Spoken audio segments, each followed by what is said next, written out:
I feel a lot of anxiety around money. How can meditating help me overcome this?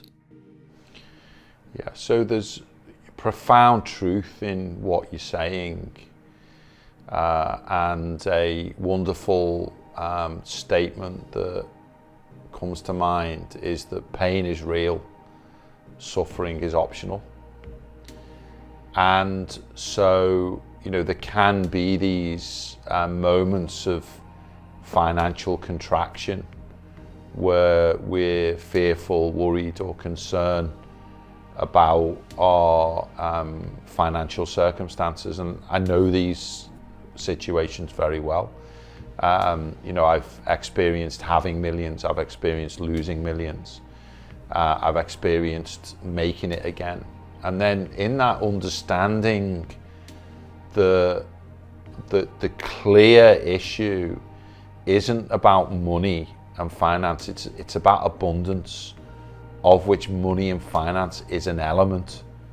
It's not the totality of it.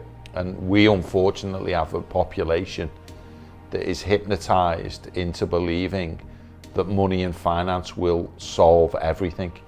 It won't. And what I'd like people to really begin to think in terms of is their emotional bank accounts. Like if you're in depression, then your emotional bank account is well and truly overdrawn. Well, what's missing from an account of someone who's depressed?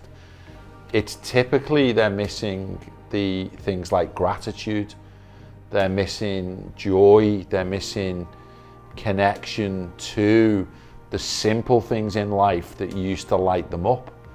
And in fact, what we find is for people who've lost their connection to abundance, they are in fact disconnected. And what is it they're disconnected from? Well, we could say they're disconnected from their own inner resources, but they're also then disconnected from the external resources around them. And people might not enjoy this, but they're disconnected from nature, as an example. Someone who's truly abundant has a great appreciation for the world around them, for the people, the places, and the things. And people who either aren't enjoying a lot of resources or will in fact at some point end up losing it all are people who are simply disconnected. Now, where are they disconnected? Predominantly at the level of the heart. They're disconnected from people and places and things. Most sadly, disconnected from themselves.